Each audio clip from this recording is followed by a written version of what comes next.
This happened right after I bought a house with a garden. My husband and mother-in-law declared a forced cohabitation with smiles on their faces. Mom says they are moving in too. After giving it a lot of thought, we've decided to live together. Surely you won't oppose it, right? If you do, I'll make sure my son divorces you. What would your boss think? Here we go again. What an unfair tactic. If my mother-in-law joins, my sister-in-law will certainly come too. Imagining the ongoing harassment that would continue after we move in, I shivered. I absolutely cannot accept this. I have no intention of living together over there. What? What are you saying? You don't seem to understand your position. My mother-in-law frowned in anger. What she pulled out was a divorce form, already signed by my husband. Her face seemed to say that getting the house was all that mattered to her. The plan was proceeding horrifyingly smoothly. I struggled to hold back my laughter. My mother-in-law looked triumphant, watching me tremble with my head down. Quietly, I signed the divorce papers, packed my belongings, and left the unpleasant in-laws house. On the day of the move, an urgent call came from my former mother-in-law. Have you realized it yet? My former mother-in-law desperately wanted to meet and talk. That's exactly what I wanted. To meet and put an end to it myself. With a meticulous plan to control them, I set off to the battleground. My name is Amelia. I work as a secretary at an advertising agency. James, my husband, was introduced to me by a chief editor at a newspaper company. Being in a vulnerable position, I couldn't refuse the department head's proposal.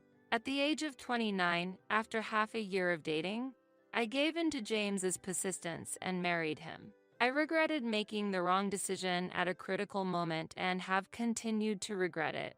I think James's mother, Grace, intended to deceive me from the beginning. She appeared gentle and kind on the outside, but her attitude changed immediately after we got married. She dropped her facade of being an understanding elderly woman and revealed her true, terrifying mother-in-law form. Hey, Amelia, what are you dawdling for? I told you to do the dishes and then immediately start weeding the garden. Grace's irritating screams echoed in the house every day. I was sick and tired of it every day. Sighing was all I could manage in response. After getting married, James strongly insisted, and I reluctantly accepted living at his parents' home. James's father had already passed away due to illness, and Grace had been suffering from a painful leg for many years. He pleaded with me that we couldn't leave his elderly mother alone in the old house. However, the situation turned out to be different than at first glance. Grace, who was supposed to be suffering from a painful leg, was walking around comfortably. It's my responsibility to discipline the bride, she declared, and treated me harshly every day. James's response was also problematic. Whenever I requested to live separately, he just avoided it with various excuses. He always listened to his mother. He never tried to protect me from Grace's nagging. I'm sorry. My mother is really strong-willed. Don't just stand there. Help me. I'm really struggling. Ever since getting married, I have been plagued by strong anxiety and depression. I found myself crying or suddenly feeling sick. When I consulted a doctor, I was diagnosed with adjustment disorder. Living in the in-laws house had caused a detrimental effect, making me feel extremely uncomfortable. Ignoring my feelings, my mother-in-law still made harsh demands. You can't be lazy just because it's a holiday. Have you cleaned your room? Have you done the shopping yet? Check the sales before you go out. Just wait. Please, don't rush me. My head hurts. I'll do the cleaning and shopping later. Don't be spoiled. Do as you're told immediately. You're supposed to be a wife. No. A wife is not just a maid. I wanted to argue that. Most of the demands made by my mother-in-law were about maintaining the house, cleaning the gutters, cleaning the curtains, fixing the cracks in the pillars. The family home was very old and falling apart everywhere. The house creaked whenever the wind blew. Each time, my mother-in-law would press my husband to build a new house. This house is rented. We're renting it cheaply from a friend. Don't you ever think about wanting to live freely in your own home? James, you must be thinking the same, right? I think so too, but it's impossible with my income. Owning our own home is a distant dream. My mother-in-law was frustrated with her incompetent son, so it was only natural that her anger was directed at me, his wife, cooking, cleaning, weeding the garden, taking her to the doctor. I worked full-time and was exhausted, but my mother-in-law didn't care. It didn't surprise me that I developed an adjustment to solder. That's how I felt every day. 6 months after I started living with my in-laws, my already difficult life was further complicated by the return of my sister-in-law, Mia. She had gotten divorced and brought her child back with her. "I can't stand to see your face anymore," she was told, and it seems she was kicked out. Yes, it was my fault. I neglected my own child and got involved with my husband's boss, she admitted. What on earth was she thinking? While I was shocked, Mia smirked. Just like her mother, my sister-in-law's behavior was similar. She did no housework and even made me clean her room. It can't be helped, right? I'm raising a child. You wouldn't understand since you don't have kids, but it's much harder than it looks. So I'll need your support. Mia wasn't working. She just idled her days away. She even neglected looking after her child. She would just lie sloppily on the sofa. Her behavior on weekends was especially awful. She would leave her young daughter with me and go out to play at the casino. Mia seemed to have problematic friends too. They would gather during the day and have drinking parties. I wished she would help even a little with the housework, but she did absolutely nothing. She was the type to do anything to get money for her fun. An incident occurred. Mia handed me a bag. Inside were, "These are my father's belongings. Cufflinks, a ring, an antique lighter." What am I supposed to do with these? Think about it for a bit. Sell these and make some money. But make sure to sell them for a high price, okay? These were the possessions of her deceased father. They should have been treated as heirlooms. The fact that Mia was telling me to sell such items made me feel sad. Thinking about her gambling with that money made my heart ache even more. Because I was strongly opposed, I explained the situation to my husband and left everything up to him. After that, I don't know how he handled his father's heirlooms, and honestly, I don't even want to know. When Mia first came back, various problems occurred. My things started to go missing more frequently since she returned. I also found out during this period that my husband was having an affair. A friend of mine who works at a different advertising agency saw him by chance downtown on a holiday. He was walking hand in hand with a flashy young woman. Hearing this, I was shaking with anger. I'm working all day even on holidays, and you're out having fun with a young woman? I can't believe it. Are you having an affair? Who is she? Tell me the truth. No, it's not an affair. She's just a woman from a brothel. What about that? A married man shouldn't be going to such places, right? Mia was laughing loudly while listening to our conversation. My mother-in-law looked surprised, but she didn't criticize my husband severely. In her view, the reason my husband went to such places was because I was lacking as a wife. It's embarrassing to make such a fuss about this. It's your fault. If you were more attentive to your husband, this wouldn't have happened. I can't agree with that. Grace, isn't that a bit unreasonable? In this house, that's common sense. Going to brothels or having affairs is like a part of a man's instinct. It's the wife's role to tolerate such things with an open mind. You're a bad daughter-in-law. What is considered common sense here seems to be nonsense there. That I should allow him to go to brothels? That's impossible. My stress keeps increasing. I can't just sit back and do nothing. Determined to change this disgusting situation, I decided to take action. My mother and sister-in-law continued their usual behavior. Every day they treated me like a maid. They lay around on the sofa or floor like slackers, and when hungry, they would yell loudly, "Why isn't lunch ready yet? It's already past noon. Can you please stop dawdling? You're so slow it's annoying. Then why don't you handle it yourselves? I'm constantly busy with gardening, airing out the bedding, shopping. I hardly have a moment to breathe. Stop that defiant attitude. You should know your place." Seems like I was not even allowed to express my opinion. Honestly, I was fed up. I wanted to move forward with a divorce as soon as possible. But things weren't that simple.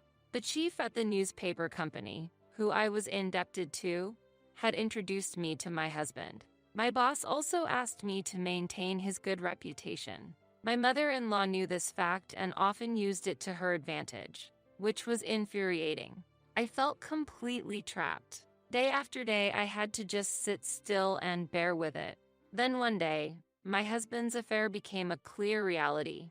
A colleague in the same industry had found solid evidence. This prepared me for the initial stages of my plan. Now, it was time to think about the next step. About a month later, during dinner, my sister-in-law was browsing through a housing catalog that was clearly the one I had put in my bag. Seems like you were planning to buy a house. Why? Did you go through my bag? Why would you do such a thing? Calm down. It's a bit rural, but looks like it's a lovely house. Amelia, please consult with me before doing such things. The house I liked had a garden. As my mother-in-law said, it was in the countryside but had a very nice exterior. In fact, I had already visited the site several times and met with the real estate agent. When I told them everything, the three of them became even more interested. Really? You progressed that far already? Are you really going to buy it? It's good value for money and spacious. Not bad at all. James, you just need a bit of courage. Really? But a house with a garden. I'm a bit hesitant. If you become the head of the household, I'll support you. Don't you want to move out of here and just live with Amelia? Before I could act, my mother-in-law had already persuaded my husband. What an evil way to put it. As if they had no intention of letting me go that easily. When the discussion about buying the house came up, I brought up the issue of ownership, and my husband frowned and said, I will be the head of the house. The name on the deed will, of course, be mine. So, is it okay to proceed? To buy this house and start a new life together? Yes, it's okay. I'll show what I'm made of. Let's buy that house. Get the procedures done quickly. My husband declared clearly. My mother and sister-in-law praised his decision. However, I noticed something. The two of them exchanged glances and smirked. A few days later, right after I bought the house with the garden, my husband and mother-in-law together declared a forced cohabitation with smiles. Mom says they're moving in too. After giving it a lot of thought, we've decided to live together. Surely you won't oppose it, right? If you do, I'll make sure my son divorces you. What would your boss think? Here we go again.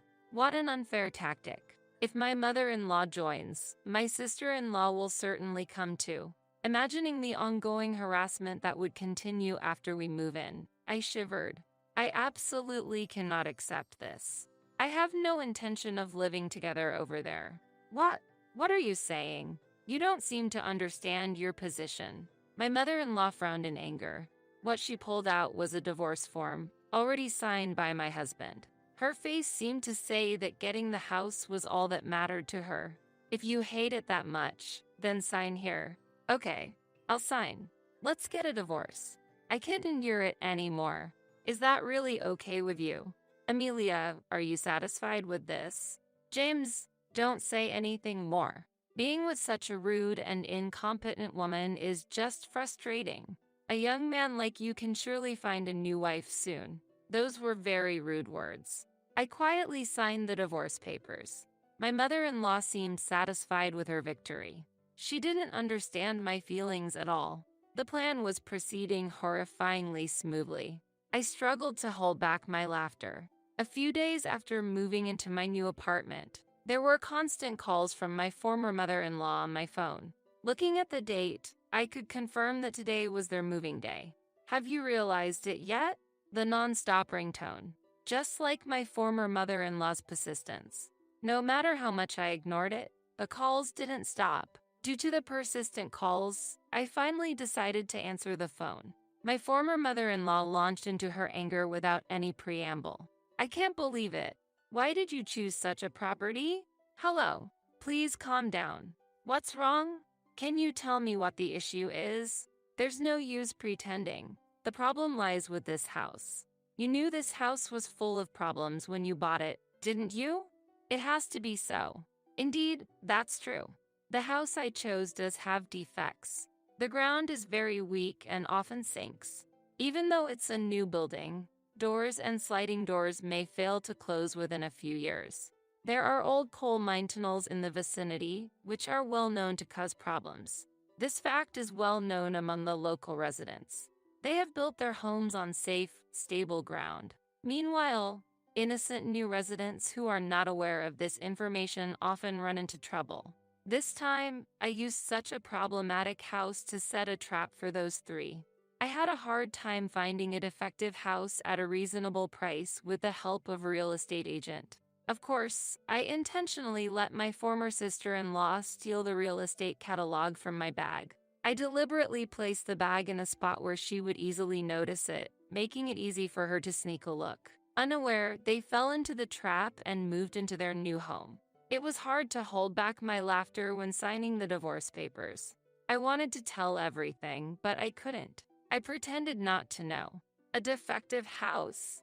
That can't be right. You must be mistaken. I argued. What are you saying? It's so obvious. Anyways, come over here. What? No, I honestly don't want to see you anymore. I firmly refused. What? What are you talking about? I no longer want to deal with a family that seems like a monster to me. I told them I would refuse no matter what amount they offered. Afterward, my former mother-in-law withdrew in displeasure, and my ex-husband came on the phone. Amelia, please listen. I just want you to understand our position a little. I'll return those words to you. James, have you ever considered my feelings even a little? No, right? I've been lonely all this time. I'm sorry, I apologize. Where are you now? Can you tell me your new address? Why would I tell you? If by any chance you came to visit, I would have to move again. I want to cut off any relationship I have with you all. The argument went nowhere.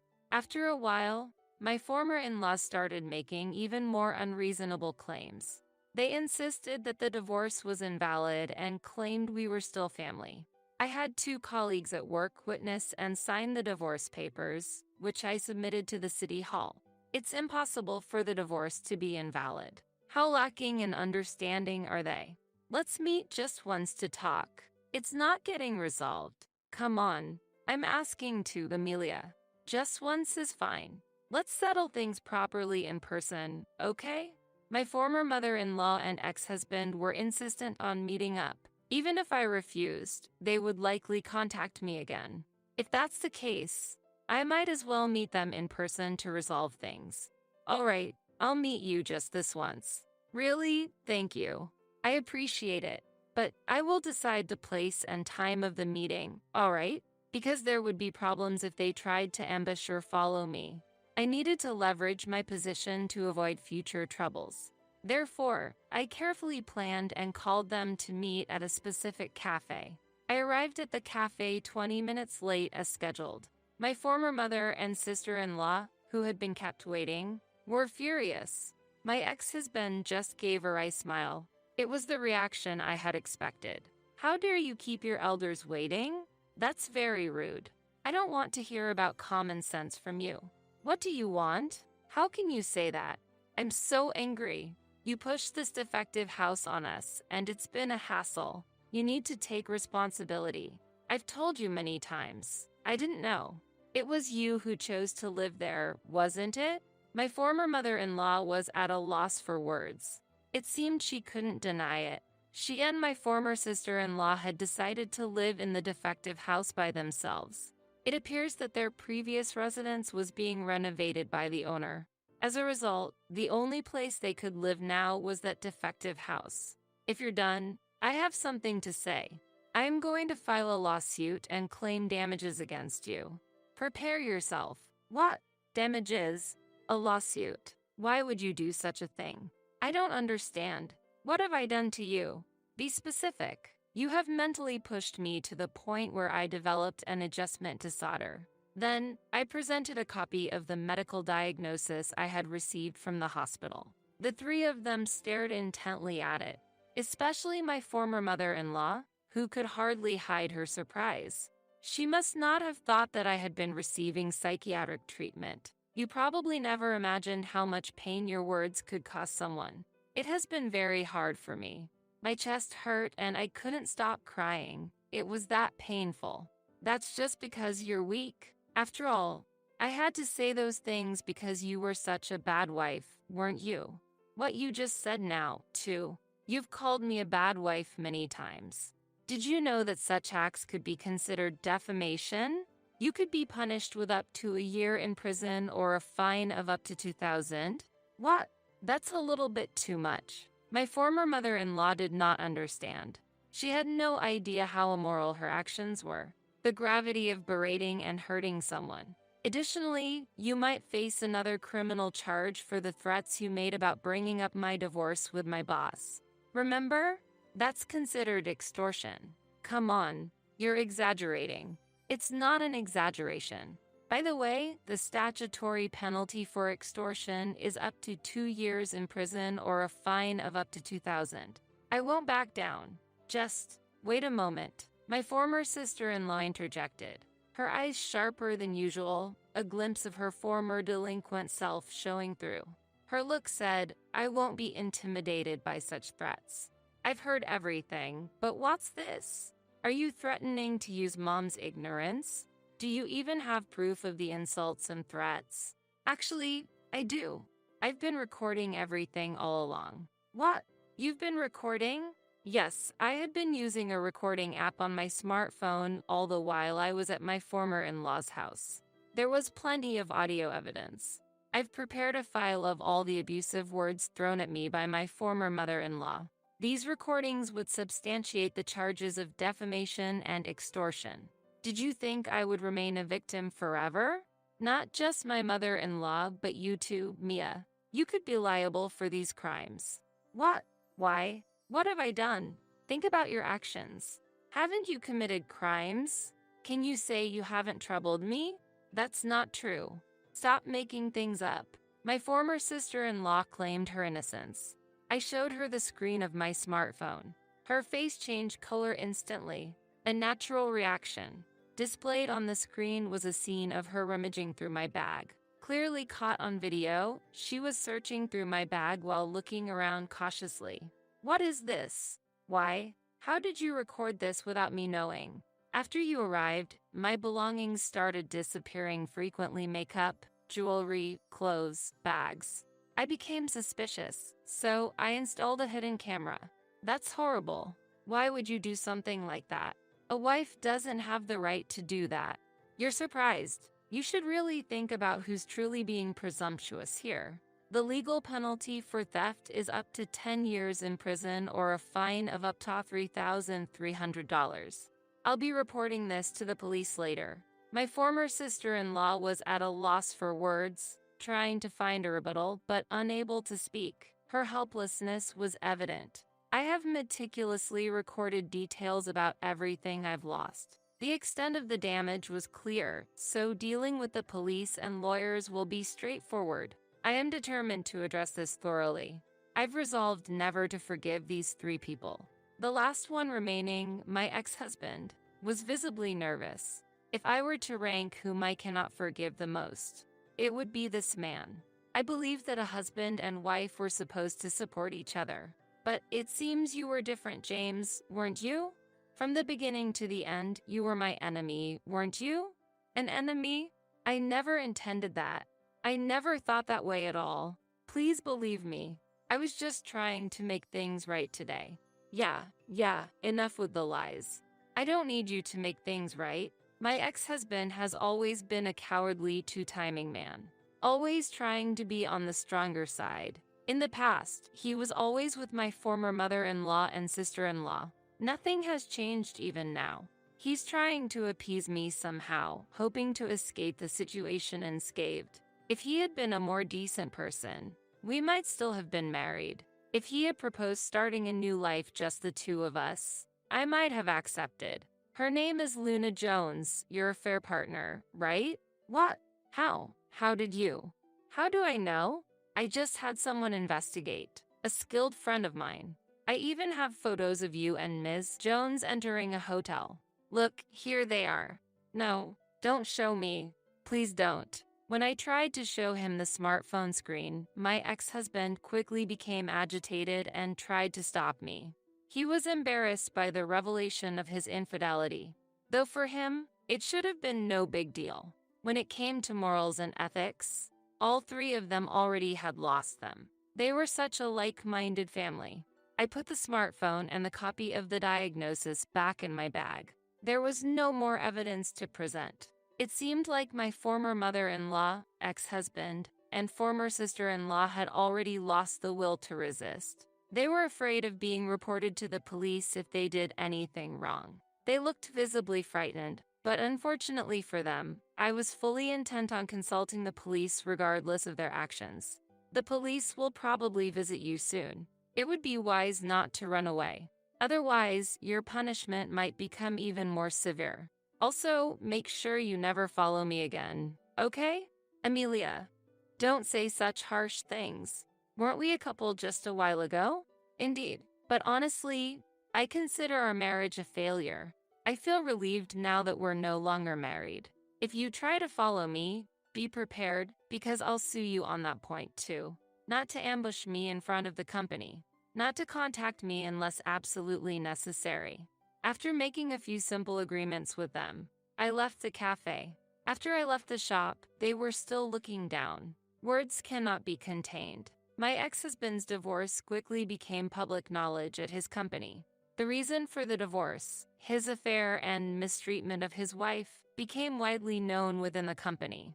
As a result, my ex-husband was treated poorly at his workplace. This situation was brought about by a chief editor at a newspaper company we had dealings with. It didn't take long for my ex-husband to lose trust and receive harsh treatment at his job. Unable to withstand the pressure, he eventually resigned. His attempts to find new employment were unsuccessful, and his relationships with his family also deteriorated. About a year after our divorce, he appeared in front of me again. I was stopped by him on my way back home from work, and when I turned around, there he was, looking disheveled. James, I didn't recognize you at first. I guess so.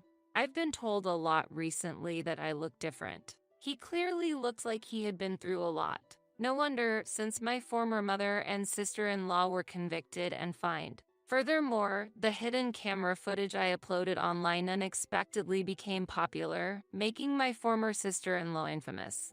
The video became more popular than anticipated, and even her former friends started to shun her. Her notoriety has hindered her job prospects. Eventually, I filed for alimony from my ex-husband. Now, they're facing significant financial difficulties. They also need to pay the mortgage on the defective house, which undoubtedly puts them in a tough situation. How are your mother and Mia doing? They're alive, but they're struggling. Both are working now. They have to, just to get by. They always say they wish they could go back to how things used to be. They want to go back to living off our income? Typical. They are like parasites. I'm glad I cut ties with them. I expected some objection from him, but there wasn't any. My ex-husband sighed deeply and apologized. I'm truly sorry for everything up till now. I'm reflecting on my actions. I was foolish. Amelia, you were right. I should have always been on your side. I think I must have been out of my mind. I've always thought your family was the problem from the start. Don't be so cold. Please, let's live together again. I'm planning to cut ties with that family for good.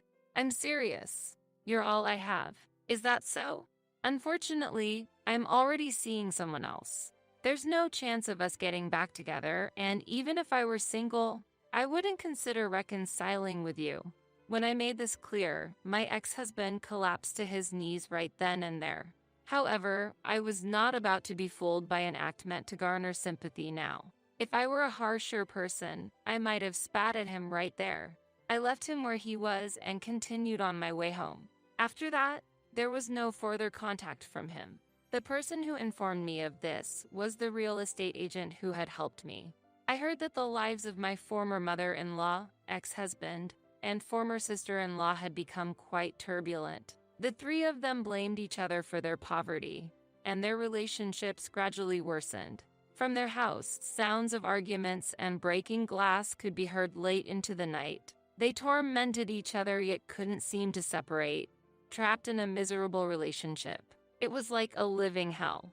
They became isolated in the community, with no one willing to interact with them. Eventually, they would likely sell their worthless house at a low price and end up burdened only with debt. I can vividly imagine them huddled together on cold nights, cursing each other. Someday, I'd like to see firsthand their pitiful state when they hit rock bottom. Meanwhile, I am incredibly happy these days.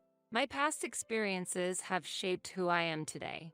The existence of my new partner, whom I once mentioned to my ex-husband, has become a significant turning point in my life.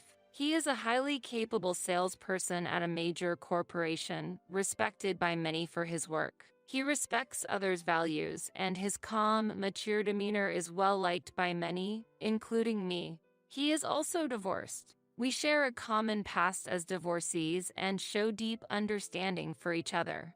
We have decided to walk through life together and plan to have a modest but heartwarming wedding soon. My first marriage was filled with challenges and difficulties.